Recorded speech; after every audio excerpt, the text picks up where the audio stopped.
আমার রায়কে খেলনা কিনে নিয়ে না দিলেও চলবে, এই তারের টাইপের বলগুলো আনলেই হবে। ও নিজে খেলনা তৈরি করছে সকাল থেকে। ওই বলটার ভিতরে খাবার ঢুকাচ্ছে, দিয়ে যে দিক দিয়ে খাবার ঢুকাচ্ছে সেদিক দিয়ে আর ঠোঁট ঢুকাচ্ছে না, অন্য সাইড দিয়ে গিয়ে ঠোঁট ঢুকিয়ে সেটাকে বের করছে। সকাল থেকে এখন বিজি, সকাল কি কাল রাত থেকেও বিজি হয়ে গেছে ওই বলটা নিয়ে। আমরা গুনগুনকে দেখতে গেছিলাম, তো এসে আর কি করব, মন খারাপ হয়ে বসে আছে, দিয়ে এইটাতে দুটো খাবার ঢুকিয়ে দিয়েছিলাম, ব্যাস আমরা যেটা দিয়েছি সেটা তো হলো হলো। তারপরে ও কাল রাত থেকে খাবার নিয়ে ঢুকাচ্ছে, ঢুকাচ্ছে ফেলছে, ঢুকাচ্ছে ফেলছে, ঢুকাচ্ছে অন্য সাইড দিয়ে বের করছে। এই যে খুঁজছে না, এই যে ছোটোর মধ্যে কিন্তু মানে জেকে নিয়ে গেছে, দিয়ে ঢুকাবে। পাখিরা যে খেলনা তৈরি করতে পারে, আমার রায়কে না দেখলে আমি জানতাম না। পাখিরাও খেলনা তৈরি করতে পারে নিজেদের প্রয়োজনে। হুম হুম। তাকে এইরকম একটা জাল জাল বল দিয়ে দিতে হবে, ব্যাস, তাহলে হয়ে যাবে, সে তৈরি করে নেবে। এই যে এইটাতে আগে খুব করতো, এইটাতে করতো, তো সেটা হয়ে গেছে, এখন হচ্ছে ওই জাল বলে আটকেছে কাল রাত থেকে এই বলটাতেই। মানে অন্য সময় ফুটিয়ে দিত, 5 মিনিটের মতন টুকরো করে দিত, এবারে দেখছি জাল বলটাতে অনেকক্ষণ নিয়ে হচ্ছে খেলছে। কোথায় ফেলে দিলে বাবা, নিচে ফেলে দিলে না ও তুলতে পারে না।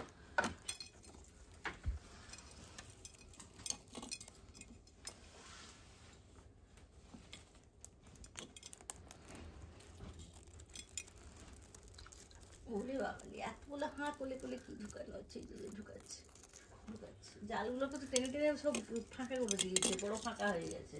আর ঢুকাচ্ছে ছোট ছোট জিনিস, সে থাকে ঢোকানোর সঙ্গে সব বেরিয়ে যাচ্ছে, আবার সমস্যা ঢুকাচ্ছে। কাল রাত থেকে উৎপীড়ন চলছে, এইটার ভিতরে ঢোকায়, এই যে এইটার ভিতরে পুরো রিং করে চারদিকে ঢোকাবে। এখনো মনে আছে একটা দুটো করে।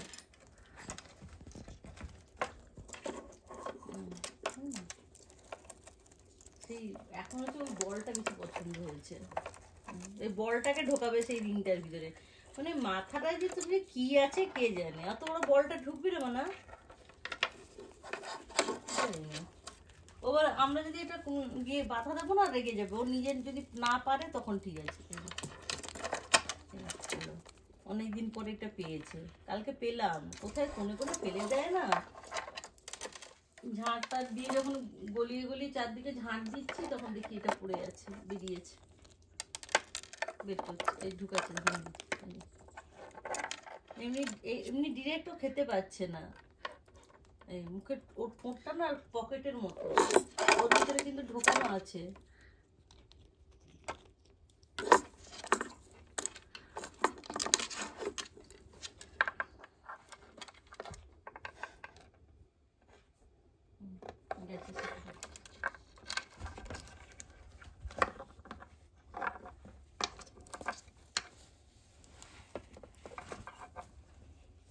শুয়ে পড়েছে, শুয়ে পড়বে, সেটা তার শোয়ার জায়গা, এখানে পটি করবে না, 2 ঘন্টা ছিল পটি করেনি, এই জায়গা এই ঘরটাতেও পটি খুব কম করে, খুব কম।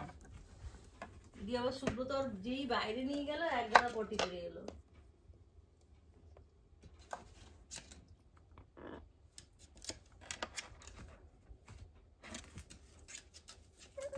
হুম হুম, কোথায় কোথায় কই, আর কথাটা তো বলা ভুলে গেছে, ওর কথা আর বলবে না, কথা বলার ইচ্ছাও নেই। একটা হয় না ইচ্ছা, ওই ওই ইউটিউবে ইচ্ছাটা চলে গেছে, ও দেখতে পাচ্ছি না আর কথা বলার ইচ্ছা।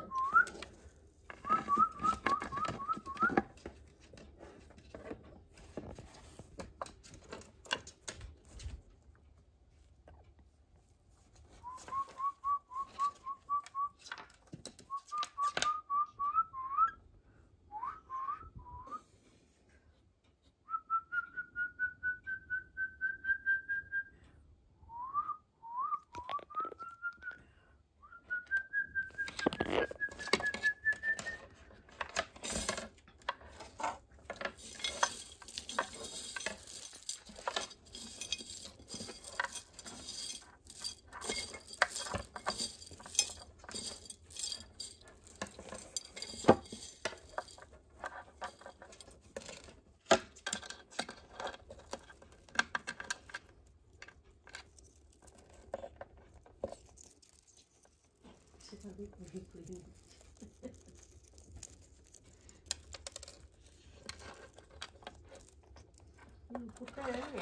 পটি নেই,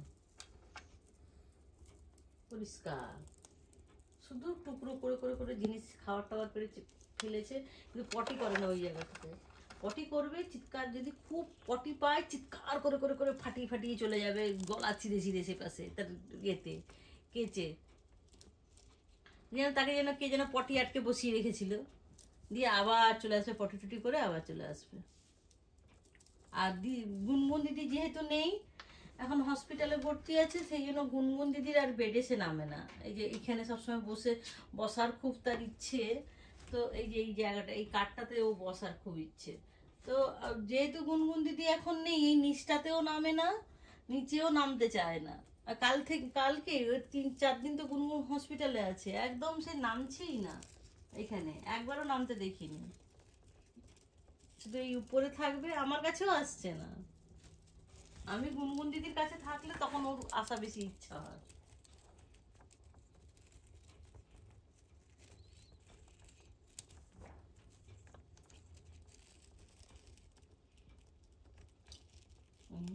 জিভটা দেখো, টাংটা দেখো, কালা কালা টাং,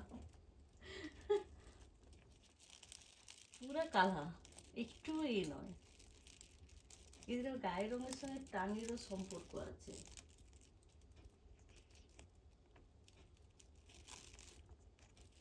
এই যে অ্যামাজন প্যারেন্ট গুলো হচ্ছে ঠোঁটগুলো হলুদ না, তাদের ঠোঁটগুলো আবার হলুদ, হ্যাঁ, কালো নয়।